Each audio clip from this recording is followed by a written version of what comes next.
Hi, and welcome back to SpectraPure TV. Today's episode will give you insight and guidance as to when to replace the filters on your RODI system, which happens to be critical in maintaining correct operation and efficiency. On a typical RODI unit, expect to see a sediment filter, a carbon filter, an RO membrane, and a DI cartridge. Each one has a specific task, and failure of one could be detrimental to the others. But how do we know when to change each one? We use visual indicators as well as key components installed on most SpectraPure systems, the pressure gauge, and the TDS monitors. Certainly, one can also simply change filters on a regular basis. However, a proposed schedule could either be excessive or insufficient, and that really all depends on your water quality and gallons produced. Understanding how the water flows helps in understanding the function of the filters. Let's look at this single-staged RODI unit for reference here, our CSPDI 90. Here we first have a sediment filter which removes particulates and sediment from the source water. From there, the water passes through a carbon block which removes organics, taste, odor, and most importantly, chlorine and chloramines. The water then flows up to the membrane where the majority of the dissolved solids is rejected, and at this point can be used for drinking water, or it flows onto the DI cartridge for aquarium use. Looking at the individual stages, beginning with the sediment stage, this filter has the important task of keeping the carbon block and membrane sediment free, since those sediments will reduce their life and performance. The predominant indicator for replacement of a sediment filter would be pressure drop. If the pressure gauge normally reads a certain PSI consistently, but then after some time dropped in value, for example, let's say from 60 to 45 psi, that's your cue to change the pre-filters. The carbon stage. The carbon stage must be kept sediment free for effective chlorine and chloramines removal. Otherwise, it will have reduced efficacy for chlorine removal, and chlorine will damage the membrane.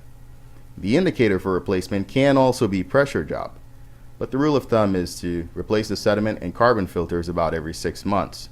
However, increased water production, higher sediment content, or chlorine levels may require more frequent changes under such conditions. Another way is to use a simple chlorine test kit and sample your RO membrane wastewater to ensure your carbon is still removing chlorine. Moving on to the membrane.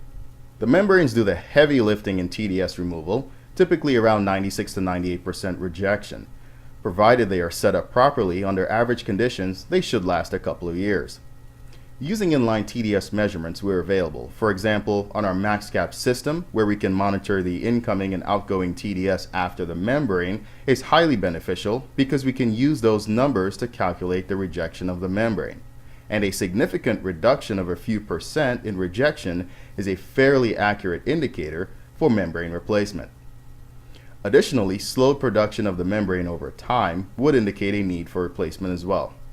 So I'd recommend using this method of detection as the membrane heads past the 1-year mark in operation, since knowing if your membrane is no longer removing as much TDS as it should alerts you of reduced life expectancy for your downstream DI cartridges. Looking at the deionizing stage, the DI cartridges are the last in the series of filtration, and they are highly effective at removing dissolved solids left over by the membrane.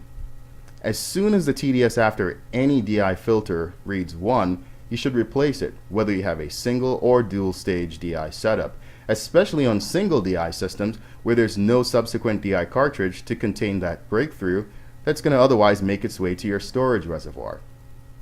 For those of you using the color indicating DI cartridges with or without a TDS meter, when the color has transitioned almost to the top of the cartridge would be your cue that it's time to change. So don't wait for the meter. A couple tips. 99% of the time, the half sediment and half micron carbon filters work perfectly together. However, there are a few water sources around the country that contain a high percentage of very fine sediment materials that are less than half micron. In these situations, the half micron carbon filter tends to plug before the half micron sediment, and the solution here is to substitute that half micron sediment for our 0.2 micron Zetasorb sediment filter.